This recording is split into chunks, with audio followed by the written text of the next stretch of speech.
Now we are well on track toward unlocking the mysteries of some of those special abilities.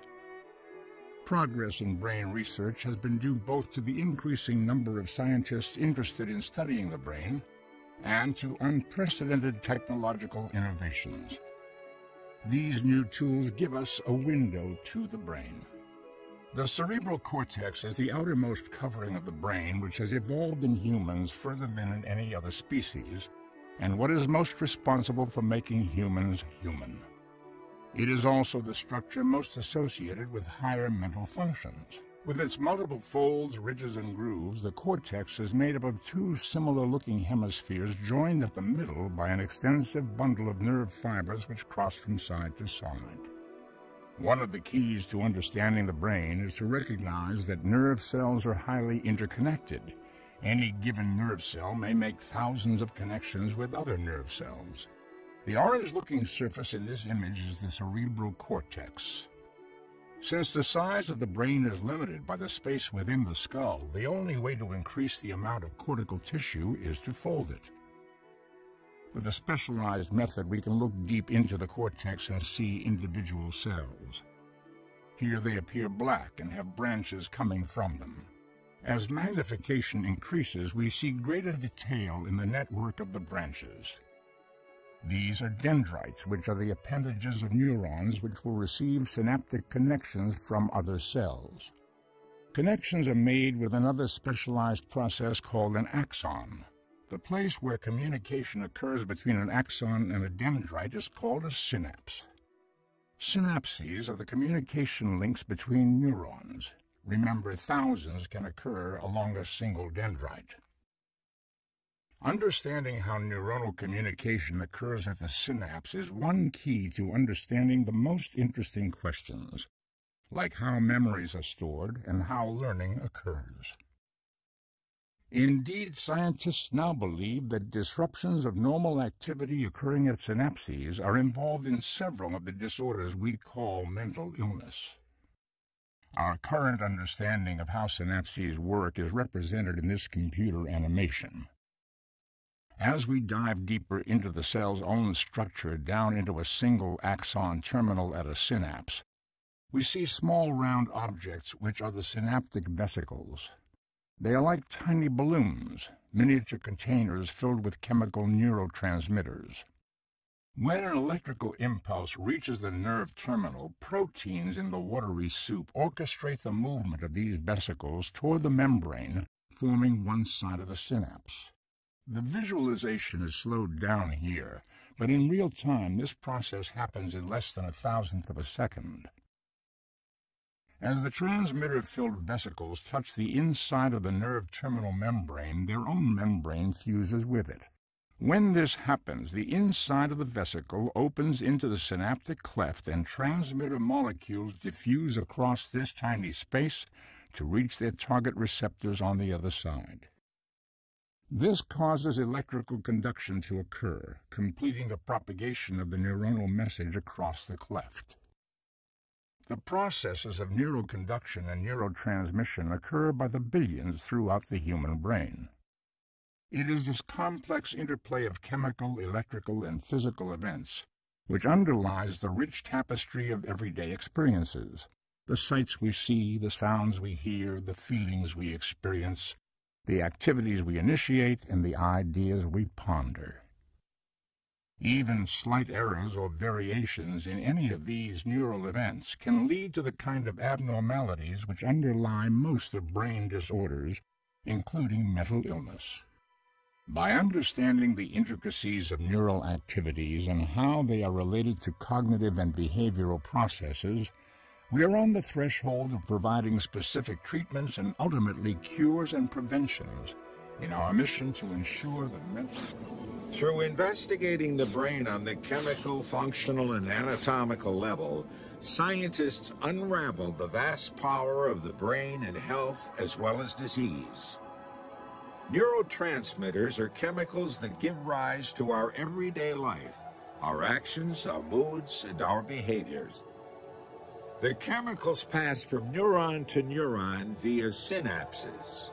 Within the synapse, the glucose metabolism of the mitochondria and the electrical impulse of the action potential cause the vacuoles to intersect with the cellular wall and release neurotransmitters between junction membranes. Different functions and behaviors are localized in certain brain regions. Using this knowledge, the brain's many different mental functions can be broken down into more easily approachable elements. By looking at these smaller parts of brain regions and activities, a more comprehensive understanding of overall brain function can be built. For example, the circuits involved in vision receive information from the retina.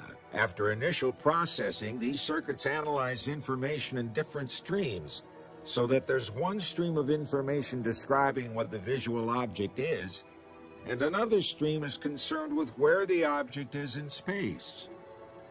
Once function is understood in the less complicated elements of brain organization, then this information can be reassembled to help understand the workings of the whole brain. Laboratory rats guide researchers to form a better understanding of complicated brain processes. For example, studying the rat within a maze helps uncover general principles about learning that can be applied to many species, including humans. Rats are good at remembering where things are and how to get them. Here the rat has learned how to find a tasty treat each time he walks around the triangular maze. But there's a catch. He has to turn in the maze in the opposite direction from the last try in order to get his treat. First left, then right, then left, then right. Using sophisticated techniques, it's possible to listen to the sounds of groups of brain cells firing before the rat makes his left-right decisions. Listen how the neurons fire very quickly just before he makes his turns. That is the sound of his brain cells remembering where the treat is and where to get it. The lessons learned from the rat can be used to understand a similar process in the human brain. To do that, scientists can use technologies developed in recent decades, such as functional magnetic resonance imaging, or fMRI. This allows the imaging of functional activity in the living brain. The fMRI machine makes it possible to take pictures of activity within a living brain. This is not a picture of the neurons or pathways, but instead it's an image of the activity occurring among those neurons and pathways. This is an indirect approach, as it uses a marker for neuronal firing. In this case, it detects blood flow and blood oxygenation to provide maps of brain activity. We can see the localized increases in blood flow as the brain capillaries expand in size. Blood flows more rapidly through a larger tube. This increase can be used to map brain activity in response to specific tasks and stimuli, like remembering. As with all other organs, the brain is subject to malfunction. Complex problems like understanding depression and schizophrenia can now be addressed using these and other techniques. Here's an example of the kind of information we get when comparing the brains of normal and mentally ill people.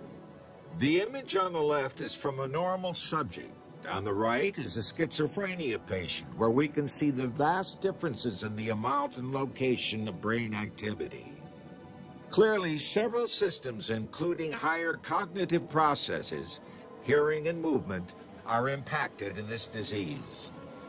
Imaging provides a way to identify how the brain processes information differently in schizophrenia.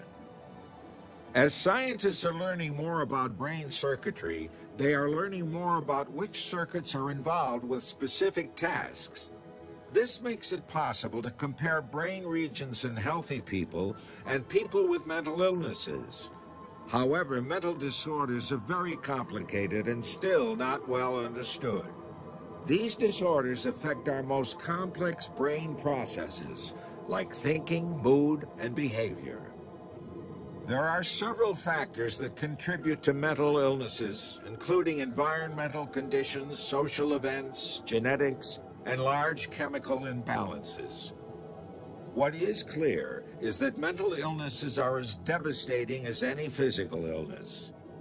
Ultimately, basic and clinical research will unlock the mysteries of mental illnesses.